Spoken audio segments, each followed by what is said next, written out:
Hello and happy Wednesday evening to everybody. My name is Keri. I'm here on the Christian panel on Deprogrammed. It's the first Christian panel of the new year, and we're here to talk about a new film that's out in theaters. First, I'd like to say hello and welcome to our regular panelist, Brahmabul. Hello, Brahmabul. Hey, how are you? I'm good. I learned right before we started that you're in a cold area, and Yeah. I thought I was in a cold area. That's why I'm all bundled up. But I'm you're I've got my braving it. space heater. I mean, it's 27 degrees in the garage right now, so I mean, it's a Oh, little chilly. oh. I was over here moaning about 62. I expect that out of Texans. No, 27. And then welcome, Michelle. Hello. Good to be back, or good to be here for the first panel of the 2025. 2025. Let's get it started. The Project 2025. I'm kidding. Are you though? Am I? Welcome, Odin. Odin of Epiphany. How are you? Yes, indeed. I'm doing wonderful. I hope everyone had an amazing Christmas, 12 days to Christmas. And we had three Kings Day on Monday, or Epiphany Day on Monday, and it was a lot of fun. I made it up this year because my wife was sick, and so I was like, my son has to bake. He's 4 years old, and so he was very excited for our typical, like, we paint crowns or draw on crowns and wear crowns on Three Kings Day, and then we do a scavenger hunt stuff. And so we made pumpkin cake. So some pumpkin cake was actually delicious. I had never made a cake from scratch before, and I was very happy with the result. Nice. You must be watching a lot of movies with your kids, because we were just looking at your recent reviews, and you've got some classics on there, kids movies of Lady and the Tramp and 101 Dalmatians. Yeah, I caused some controversy with my take on Lady and the Tramp. So, wow! Oh wow! Well, look at that score. Yeah. I got to read the whole thing. 46%. Ooh, boy. Ooh, That's decent. It's still decent. It's still decent. Well, that's a fail. I was surprised by your controversial National Lampoon's Christmas Vacation review. And it was very brief. Do you mind if I read it? No, go ahead. Odin gave it 50% and said, "I will be honest. I get why it's seen as a Christmas classic, but they are all awful people, and it just doesn't feel like Christmas." That's not my favorite Christmas movie. That's why grading it as a Christmas movie, I don't think it's a very good Christmas movie. But that's just me. I love it. I love it. Well, we were sneaking a peek at your page to see what you thought about the movie tonight. We are going to be discussing the new movie out from Angel Studios. It's called Homestead. It's in theaters now. You can have a date night or family night and go check it out. There's also, surprising to me, at the end, they plug a series. There's a series that you can continue watching the story online after you see the movie if you want to. Should we play the trailer for people so they get a sense of what it's about? Yeah. Let's do that. Yeah. Okay. In Espanol or English? English. Okay. I don't know Espanol. Por favor. Okay. Oh. What do you think? Where did you find that? In the dark corner of your closet? I'll probably never get asked to prom. San Evie. This is happening in LA, and it is not just an earthquake. Los Angeles has been struck by a cloud. The city's on fire. Take a breath, fill our lungs. What is this place? Welcome to Homestead. So glad you're here. This might be the most prepared location in the Rockies. My family's out here, and we're starving to death. Everyone's gonna want in. I wish we could help, but we can. You can or you won't. Please.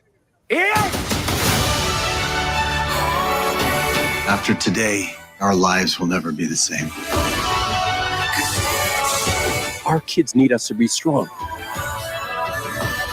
Can I pray for you? I can't just sit here while our friends are starving.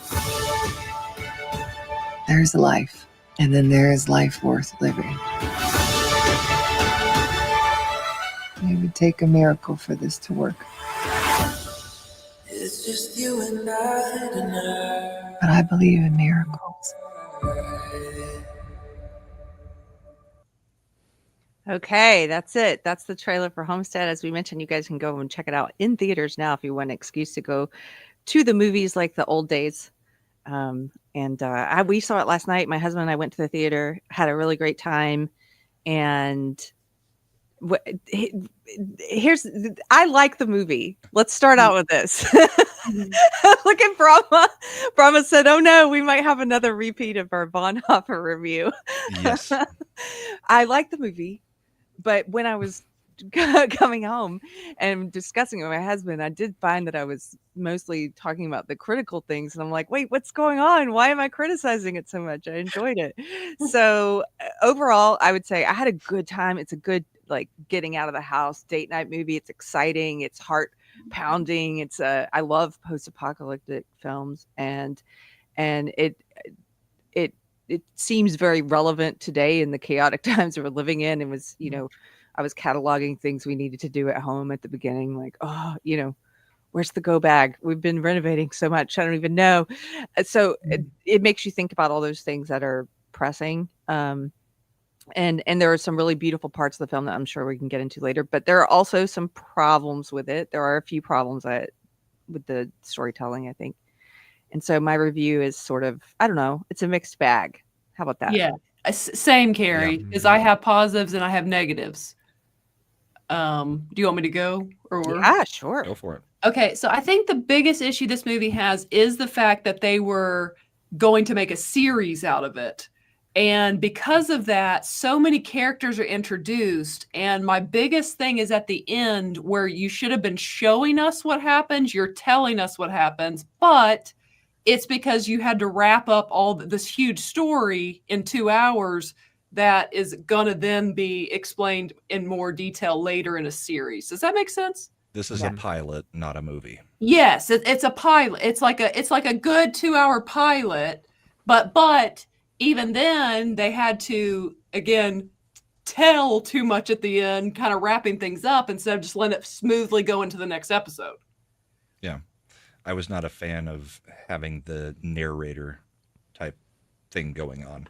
At it felt the end. like 1883, or how Taylor Sheridan sometimes has, a narrator telling what's going on with the family, that kind of thing.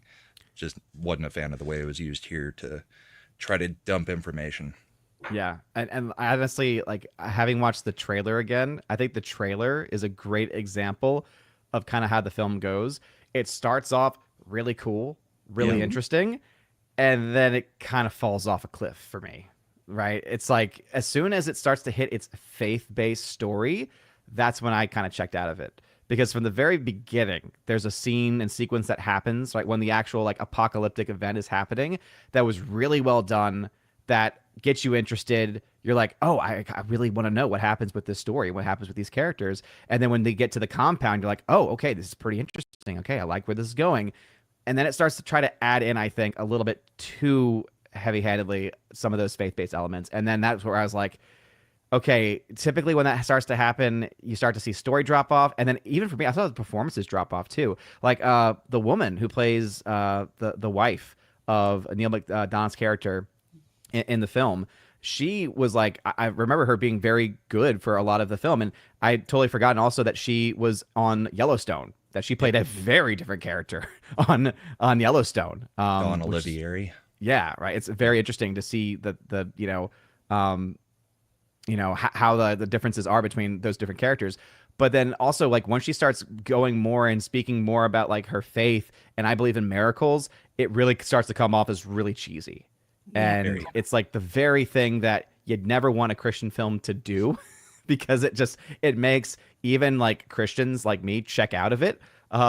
It did. And I know that a lot of people when I had my review, a lot of them said, well, there's a series. It's like, but this is still a movie that they've released as a movie. And so because they've released it this way, I have to look at it this way. And yeah, starts off really, really strong and then kind of just drops off quite a bit.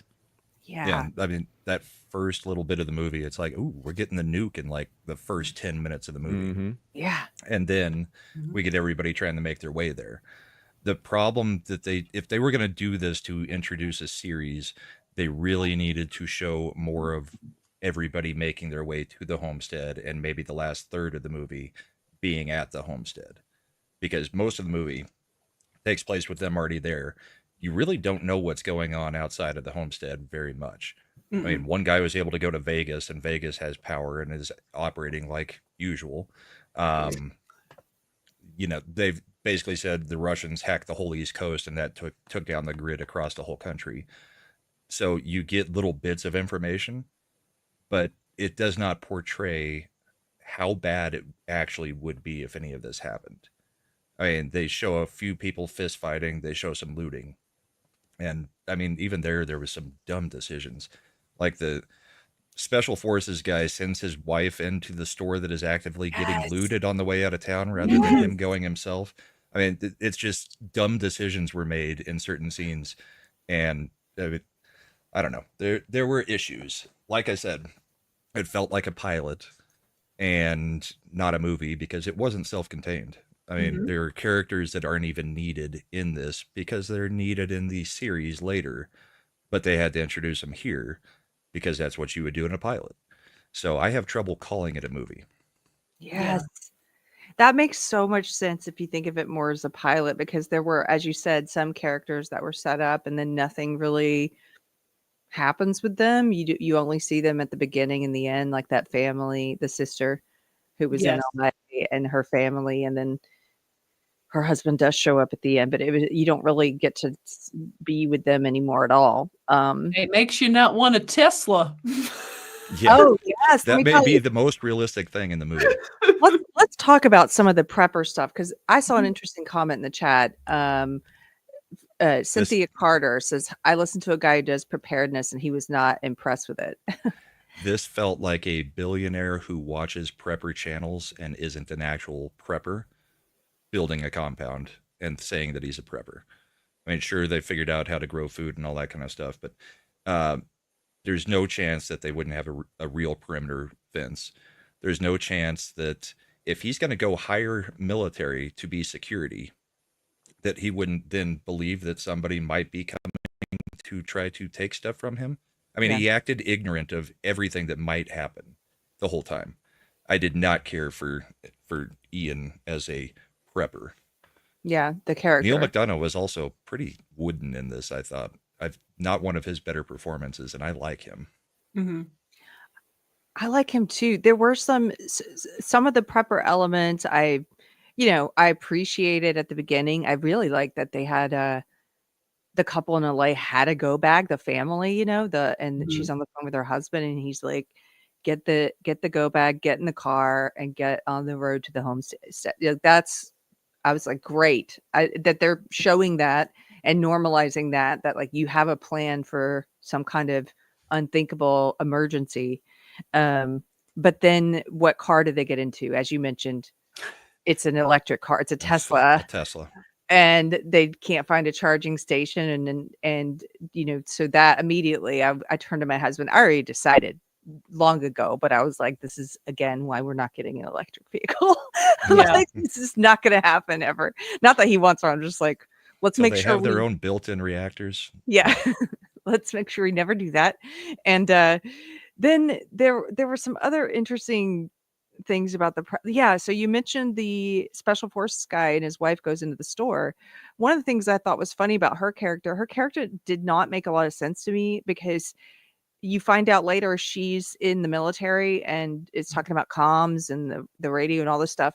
But at first you don't get a sense that she has any situational awareness or any military training, because, she's sort of, when he says we have to go and she's like, really? And then when they pull over, she wants to go to the store as they're leaving this town and there's a riot happening at the store. And she's like, I want to stop and get something. He's like, is it worth the risk? And she says, what risk? And I'm like, oh my gosh, like, are you? As you watch people looting in the background coming out of the store. So I was like, is she dumb? And then you find out she's military and you're like, that doesn't even make any sense. Like, so her character in particular is a little bit like, huh? Like, but I did. Yeah, go ahead. The husband's a poorly written character too. You think he's so? just constantly blowing his lid at very little things, but he'll keep his cool under major situations. Yeah. They keep trying to explain that his kids don't like him. Yeah, probably because he blows his lid over everything. Every interaction he has with the kids, he's basically losing his temper. And then he doesn't lose his temper on major things, like dealing with the guy who owns the property. It just not well written. Yeah. I Do don't you, know. do you want me to give you something I like since Yes. okay, since everyone. Okay, I do appreciate it. Hit me at a point in the movie that the military guys represented like the Old Testament law, and the families represented like the New Testament, like the way of viewing life. Oh. Because the military was just all about defense, basically an eye for an eye, like that type of thinking, and the others are more, because this movie does actually wrestle with something. Shout out to Alan Ing of Film Threat. He pointed this out.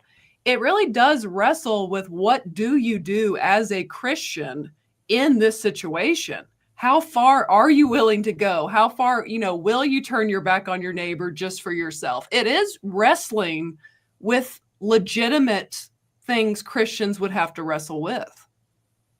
Yeah, I mean, it is thought-provoking. It just wasn't very effective at getting across what would actually be going on. Like, there's not going to be people just sitting outside of the gate. They're going to be trying to tear down the gate once they start getting hungry. I mean, there was no real threat during most of the movie until the SWAT team shows up. And yeah, we're going to spoil a little bit, I guess. It's hard to review it without doing it. And even then, it was like, the bad guy is the politician. Sure, I can buy that. But I mean, the government. Even then, Ian gets shot in the shoulder and is in a coma for 10 days. That was goofy. I mean, they just did weird things with it. Yeah. Oh, sorry. Yeah, John is right. Theory was good. Execution was wanting. Mm-hmm. Yeah. Yeah, there's definitely executional, not to be a pun, and what happens in this movie, but there's definitely executional issues with it. And again, like, I walked down, it was an okay time. Like, it was a decent time at the theater. It's not like, and I would say, I think, Keri, you did too. Did you do $5 Tuesday? I mean, for $5, I got my entertainment out of it. It was fine. Oh, actually, what I did was I pre-ordered my tickets and then you can redeem them at any place that's showing it to enter a contest to win a tiny home. So fingers crossed. If you win the tiny home, this movie's about to go from whatever it is rating to much higher. Like, that's the best movie I ever saw. I got a tiny house out of it. If I get a tiny home out of it, then the whole game is changed. But that kind of also brings up to me one of the parts that I also really liked about it is that it does deal a little bit with prepping, like not too much. It doesn't like go into the full like methodology of prepping necessarily, but it has that like type of validation where it's like, yeah, that's right. The people that we're preparing, they're the ones that are ready. Yes. And it's a good thing to point that out, right? And to kind of have a positive spin, a positive light on that, because I think oftentimes in today's media especially, it's often viewed in a very negative way, negative connotation, which is kind of silly, because what's great about the whole prepping community is that it's very like apolitical. Like, there's people from all stripes that are like into it. Like, I know my little brother, who I would probably describe as being a lot more to the left than me. He is very much into like the idea of prepping and having things ready, having a go bag and things like that. So I like that it kind of helps shine a little bit of a light on that and saying, yeah, it's actually a realistic thing to be ready for those things. And so I kind of wish it had spent more time on that. Maybe the series goes more in depth with that stuff. But that was another part that I actually enjoyed with it. Yeah, once Comics Division actually sees it, he's just going to tear this apart. Because I mean, they get into the prepping, and prepping is good, as you said, but they don't do it in a way that really makes any sense. I mean, it's like I said, it's like a guy posing as an actual prepper. Like, he watched a whole bunch of YouTube videos of preppers, real preppers, and used his money to become a prepper. But he didn't understand what he's actually preparing for. I mean, because even, like I said, hiring the military guys to be there as a security force, and yet he doesn't seem to understand that there's a need for a security force. Yes, when they first get there, the military guys, they're talking about securing the perimeter, and he's sort of like, "Why?" And I'm like, "Why do you have the military guys there?" Yeah, why Yeah. did you hire them if you didn't think that you needed security? Yeah, there's a little bit of disconnect on things like that, but to go to your point about it highlighting things about being prepared, Odin, one positive thing about it, as I said, I was sort of cataloging things that I need to do in my life, and I like the idea of normalizing being prepared, and so I did like that aspect of it. And they show a family, a mother and father with 3 kids who are not prepared, and you see them. I think it's only a weekend to the power outage, where they have nothing to eat but some ramen noodles and half a pickle. And the kid, and you can hear the kids say, "When's Chick-fil-A opening?" Which I thought was funny. I want Chick-fil-A to open back up, but they don't have any. They're not prepared for an extended period of time. With the power being out and it being unsafe outside and on the streets and in stores and he doesn't. And then there's a security threat next door at his neighbor's house, and he doesn't have a weapon or anything to protect his family. And so that I thought was a great thing to add in there, the consequences of not being prepared for something, just sort of illustrating that here's a family that's like, doesn't know what they're going to do. And there were some steps they could have been taken to make things a little easier. But yeah, I agree with your overall point. There was this sort of sense that they didn't understand what the threat was from outside. And also that threat, I do agree the threat wasn't portrayed as realistically as it could have been. And the people at the gate being a great example. So did you guys notice that theme Michelle is talking about at the end? Because I did notice that as well. At the end, there was this sort of this sharp, like one way or the other. It's either New Testament, as you phrased it. I didn't think of it that way. Old Testament, New Testament. It's either New Testament or faith, as the wife is describing it, and letting everyone in, or it's security and taking care of yourself and making sure you have enough stored up for later. And you've got to choose between those two things. And I felt like maybe because they were trying to wrap it up to get it all kind of with a bow on it at the end, that it was sort of a false choice, because I sort of felt like isn't there a happy medium? Because in fairness, as far as all we see, she does only let the people at the gate in. And they have set up at least that, like, she tries to give them food, and that's presented as an issue. Like there are, like, that's why I'd have to watch the series, because I definitely didn't take it that the gates were just open and the military men are gone and no more need for security. I didn't take that it's gone that far. Just that she wasn't turning her backs on the people she knew standing outside the gate. Yeah. And in the series, I've gone like an episode and a half, 2 episodes in. I mean, they set up like a trading post down the road from where they're at and set up like security checkpoints and stuff. But I mean, the third answer is kind of the same third answer that we have for our immigration problem. Because I mean, all you're looking at is borders. I mean, the property has its borders. Do you let people in just because, or do you vet them? Do you see if they have a skill that you could actually use and they would actually contribute to, your place and your survival? Or do you just let everybody flood in?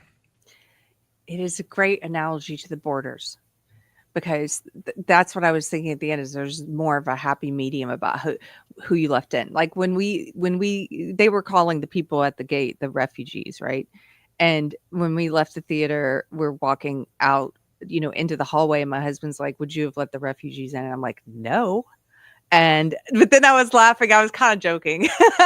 I said, no, it's more complicated than that. I would have had a system. I would have been like, obviously there's people that and love out there, then yes. And people you trust. Yeah. There are some people I know and love, but I would not let them in, because the whole thing would go to crap. Like, right. Who's going to be a problem. And like, I wouldn't sacrifice the community for someone like that. So it was a little just too pat, I thought, of like, oh, I'm going to let everyone at the gate in. And then I was thinking, so then what happens when more people come to the gate? and more people come to the gate, and Mhm. more. At Yeah, what where do you point draw does, the line? right? At what point does the wife say, "Okay, I can't let everyone at the gate in anymore"? Yeah. Like, what's Another- the point of having the yeah. gate?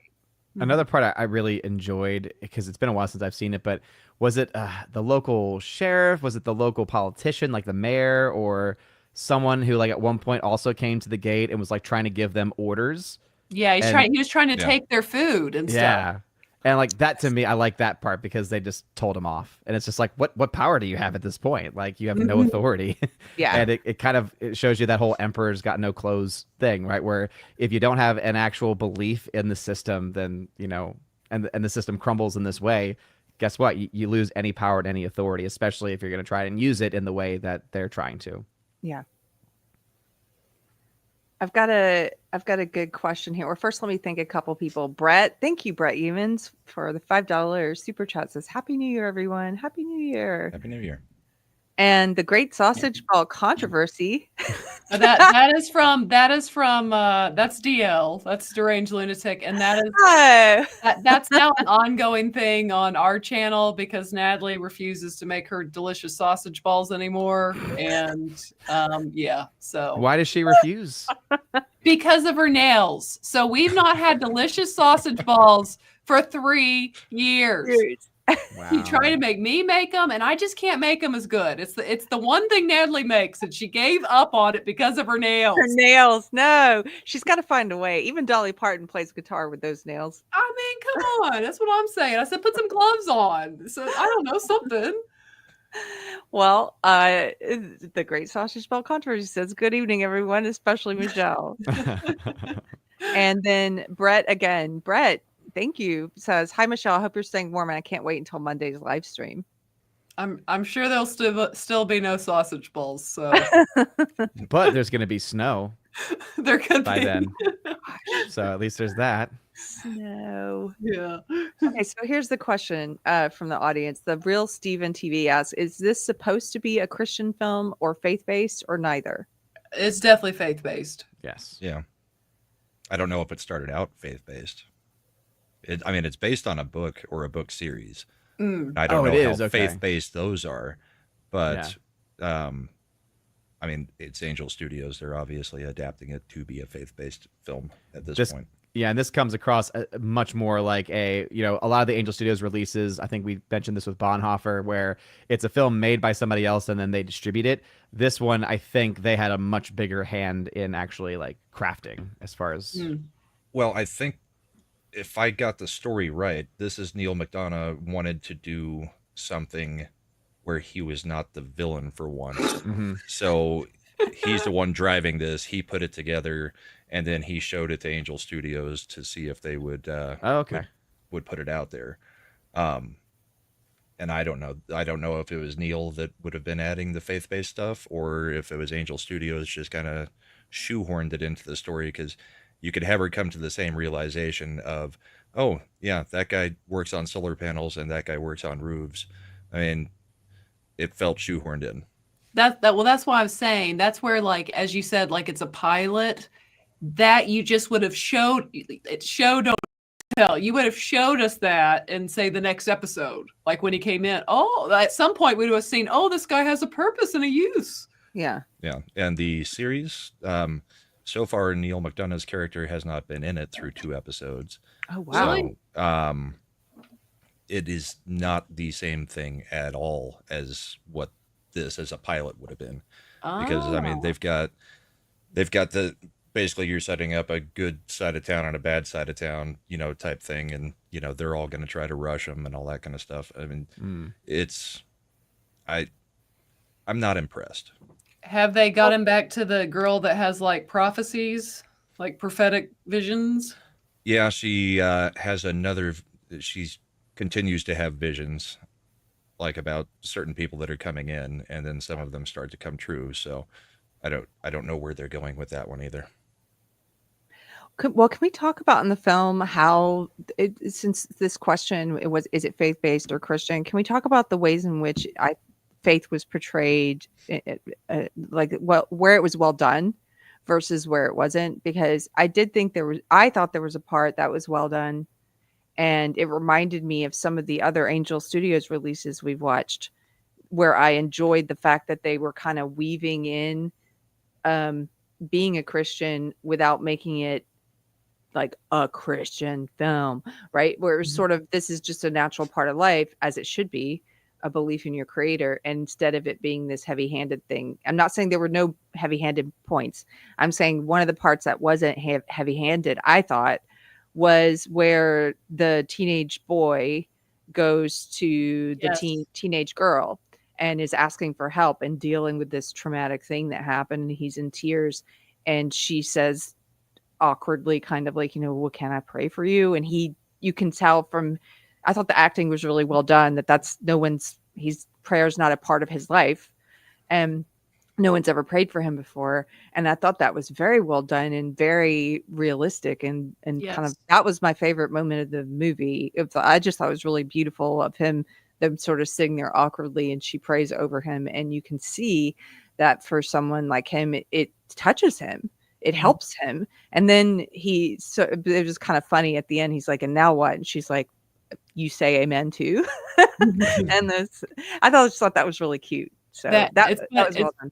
It's funny you say that part, because when you asked that question, that's the first thing that came to my mind. Because again, just because I don't find her, can I pray for you or anything, being heavy-handed, I find it very realistic. It's probably what I would have done in that situation. Yes. It's what so many people would have done. So I did think that was really well handled.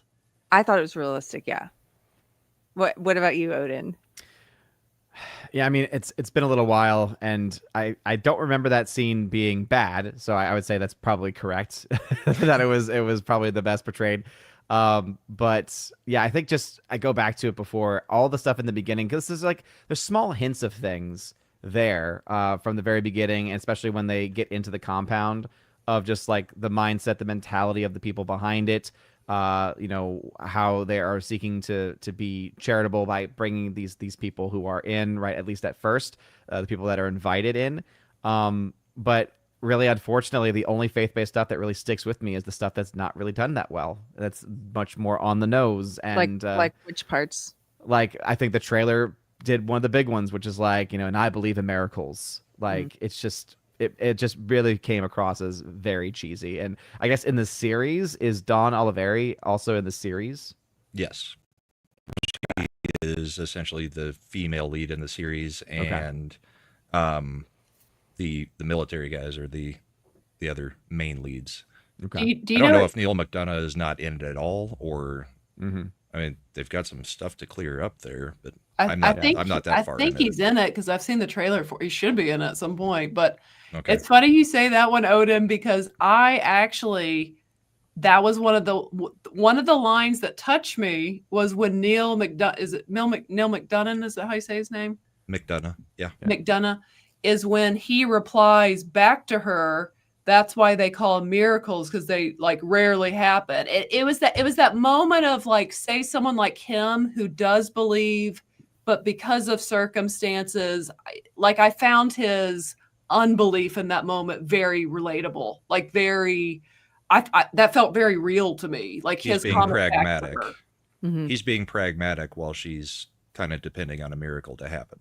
Yeah, well, being pragmatic, and like his faith is kind of just, it's a little dissipated at the moment. Right. Yes. Now, how many episodes? Because I'm trying to look at IMDb, and it's saying that there's been one episode. They released it with 2 episodes at the same time as the movie. I think they're up to 4 episodes, and there's a total of 8, I believe. Okay. Gotcha. Because as of right now, it sounds like it's very mum on who's in the show, because he's not listed. Neil McDonough is not listed as being in the show. But again, it looks like they're basing that off of the episodes as they're being released.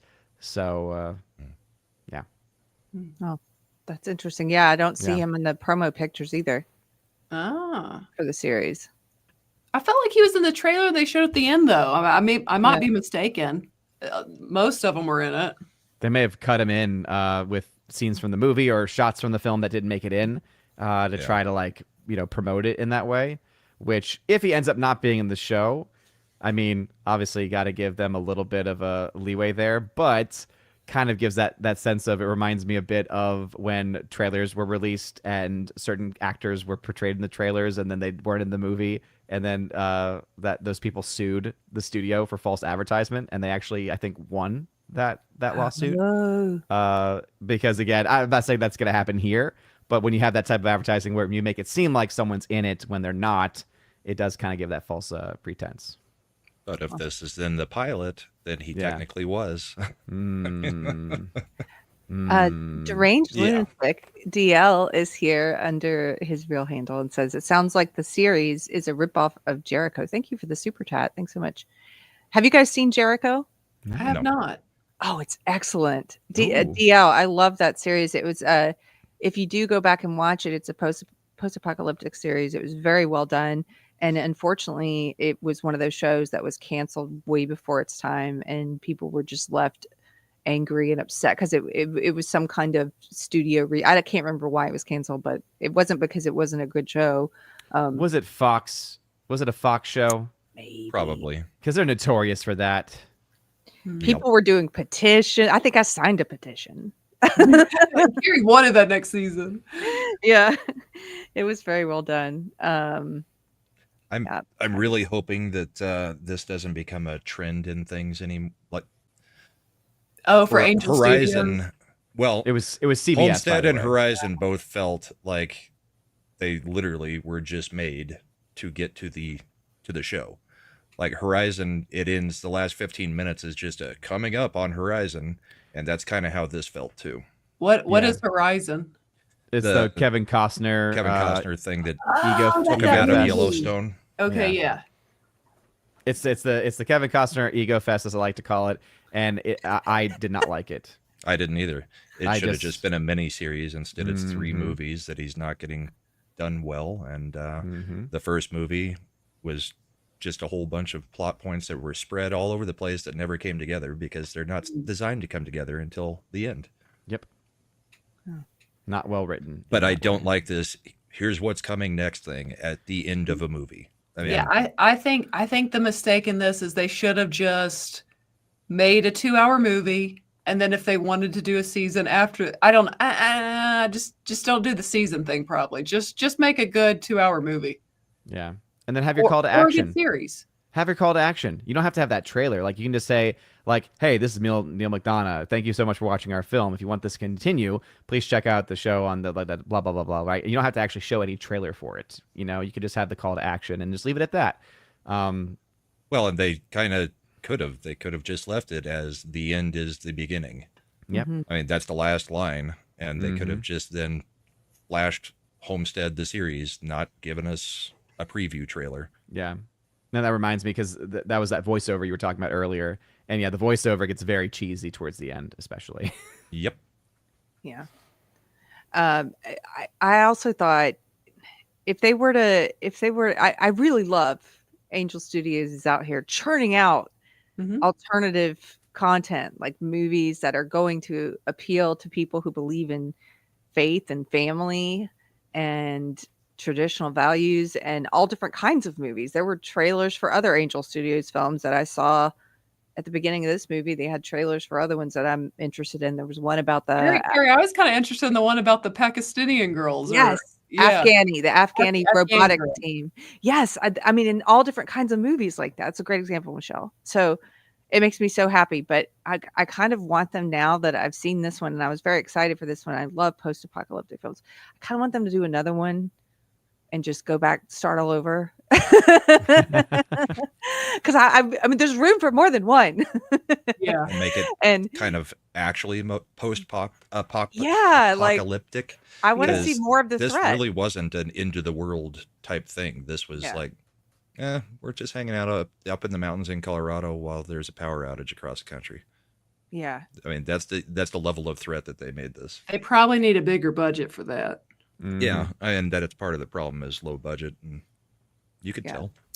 The one thing I will say is, because we haven't sounded that positive on it, I will say this: I enjoyed this more than I have many Netflix movies that spent well over $100 million to make. So, I'll give it that. Yeah, it's not a horrible movie to watch. It's just the more you think about it afterwards, you may enjoy it during the movie, but the more you think about it afterwards, the kind of like the issues we had with Bonhoeffer, it just kind of starts falling apart.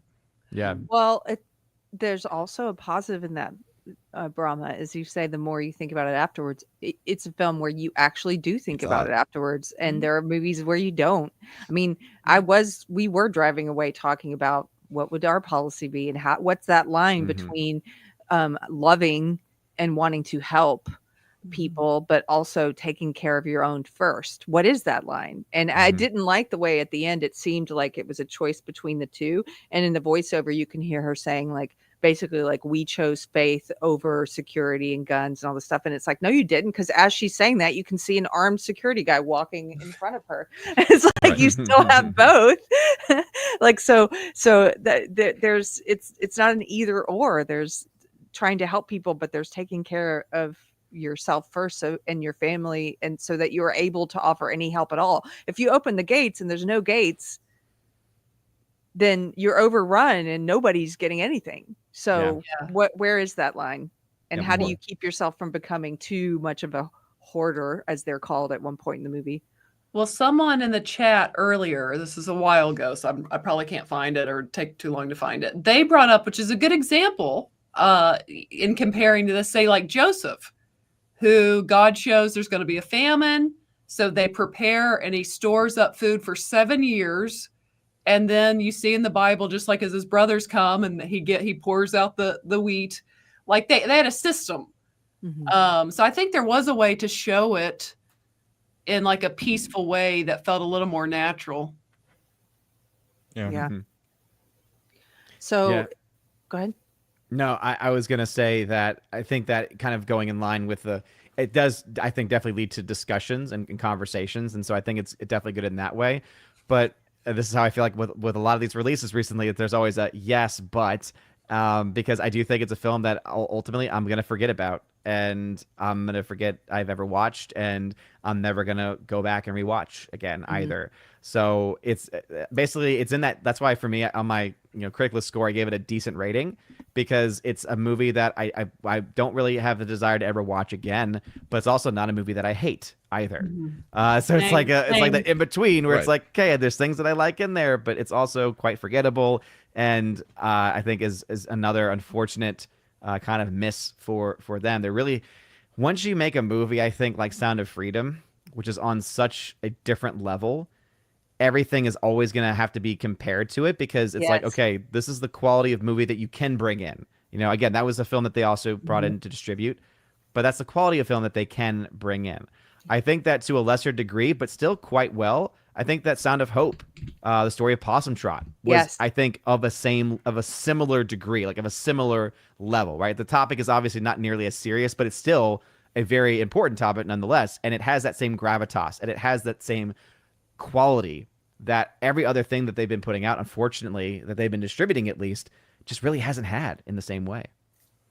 Was Nefarious an Angel Studio or not? It was not. No. Okay.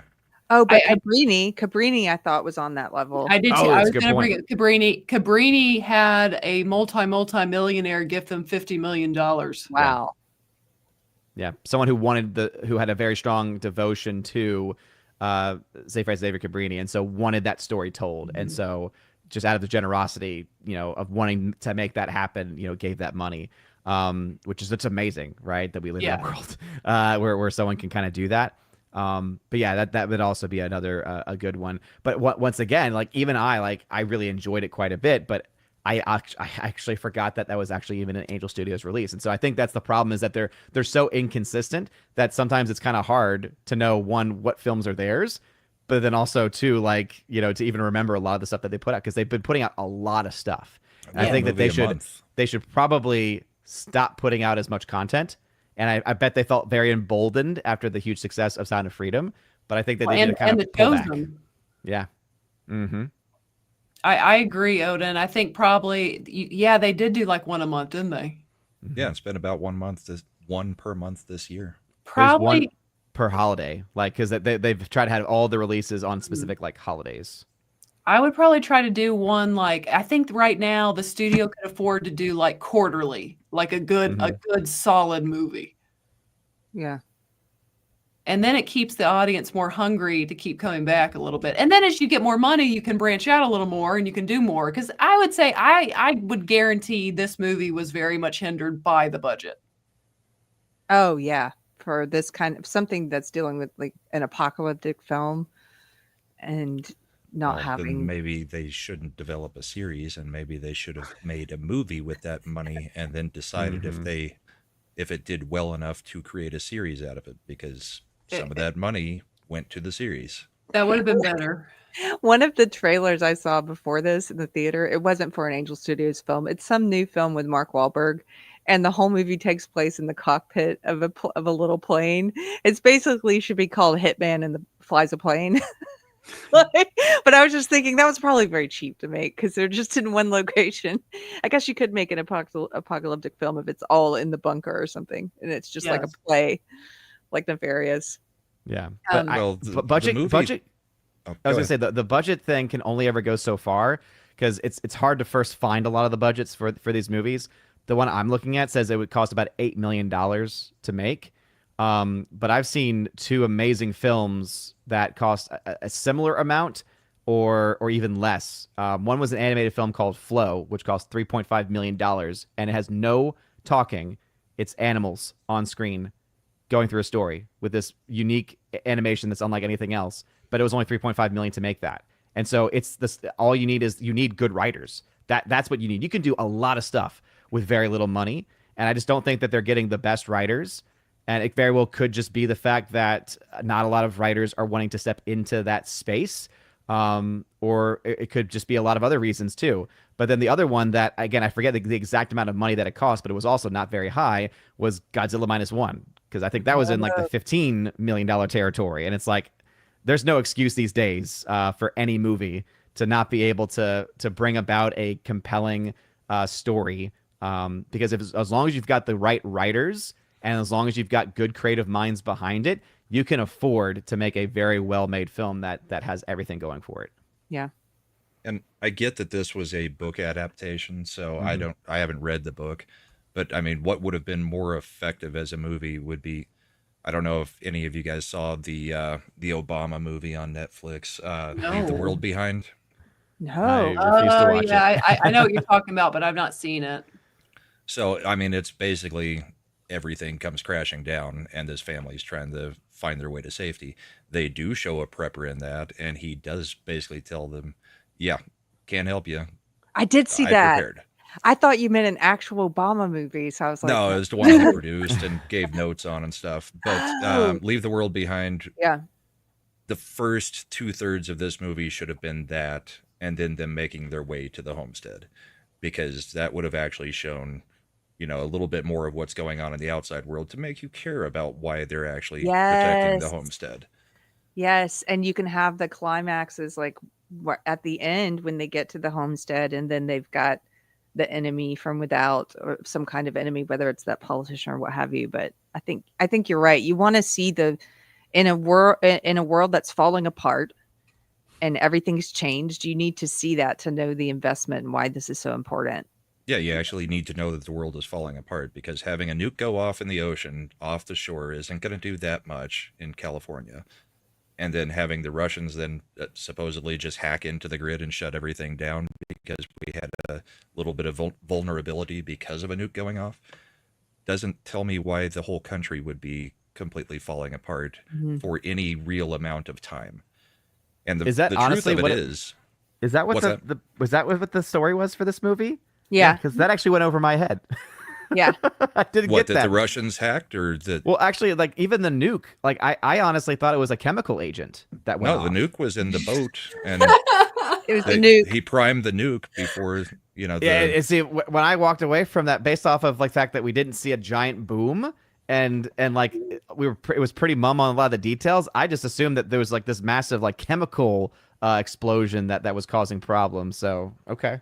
No, it's just a single nuke going off in the bay, not even on land, in the water, and that suddenly makes it a cascading event that we're able to have the whole country. They weren't very clear on that part for me, at least. And because it's only the U.S., I mean, they act like there would not be any help from Canada or anywhere else. I mean, it doesn't make sense unless you've got the whole world falling apart.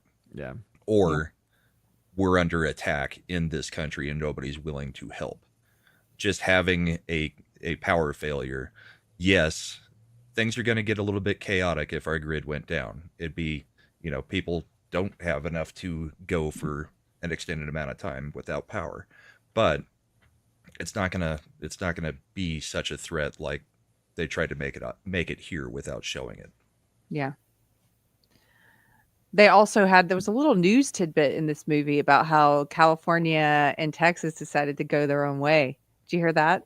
Yes. They were like, he was listening to some underground radio, some deplorable who had a radio channel, and it was talking about how California and Texas had seized control of their own National Guard, and that the federal government didn't have enough military to do anything about it because they were otherwise occupied. I thought that was interesting.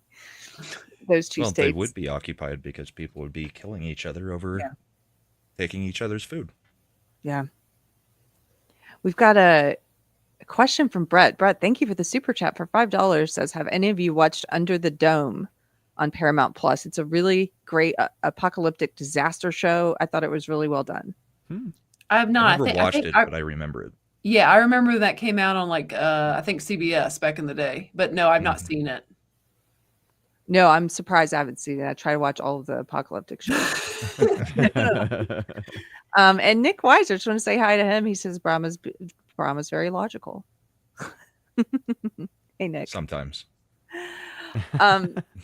Well, thank you guys for being here, for reviewing this movie, and thank you guys for being here with us as we talk about it. And I hope that you go and see it and support Angel Studios. I want to see them to continue to put out alternative films with rebellious, themes like family and faith.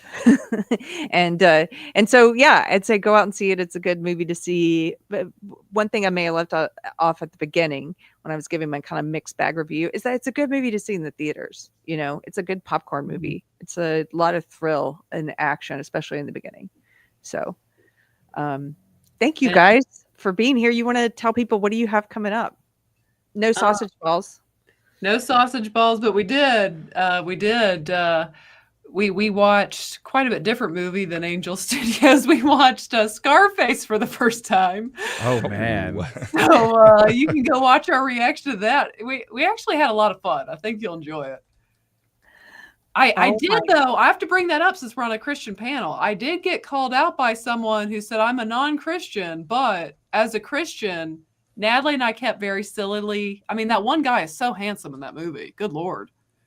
His friend in Scarface. I don't remember. Oh, he's beautiful.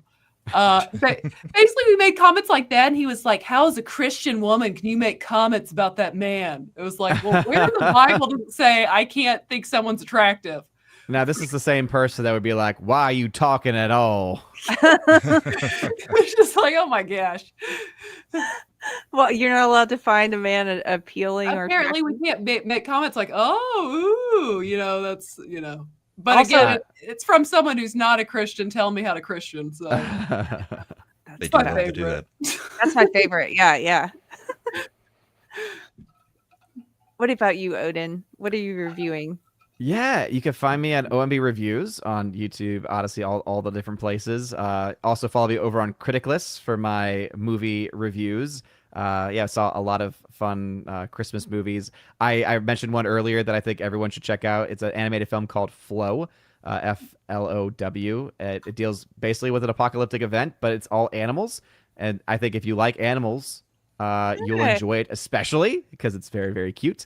But then also I've got my Raven Awards coming up. So I'm collecting nominations right now. I just put the link in the private chat.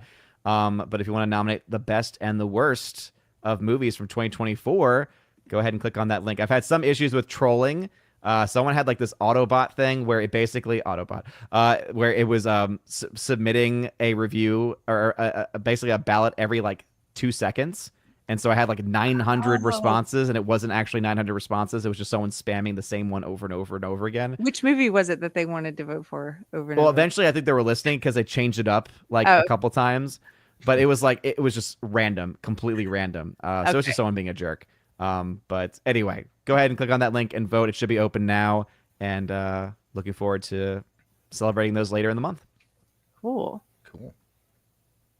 What about you, Brahma? I will be on the midweek hump on the Shagsworth channel in about 2.5 hours. And then, check out the Sunday Bullpen show, I guess. And we'll have Keri on again soon. Yeah. So I'm going to come back on soon. that one's my politics show. Yay. That's where I feel like you guys, I learn a lot from you because I try not to follow politics, although I had to during the election. Keep me informed. Tomorrow, I have an interview coming out with Mikhail Olson, who's a Christian writer and podcaster. He writes for The Federalist, and the subject is pretty incendiary. We're talking about, is there a so-called woke right? What is it? What do people mean when they refer to that? And is it a threat to the church?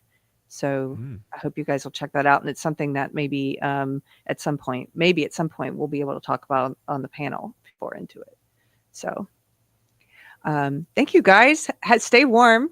Yes. Yeah. Anyone who's in the snow blizzard thing that's coming in the next couple of days, my kids are excited because we might have a snow day on Friday. But I know a lot of people are going to potentially be in some trouble. So definitely praying for anyone who's going to be in the way of this storm. And we'll be praying for everybody out in Cali, too. Yes. Absolutely. Yes. Well, thank you guys. We'll see you later. Bye-bye. Bye. Peace. Later.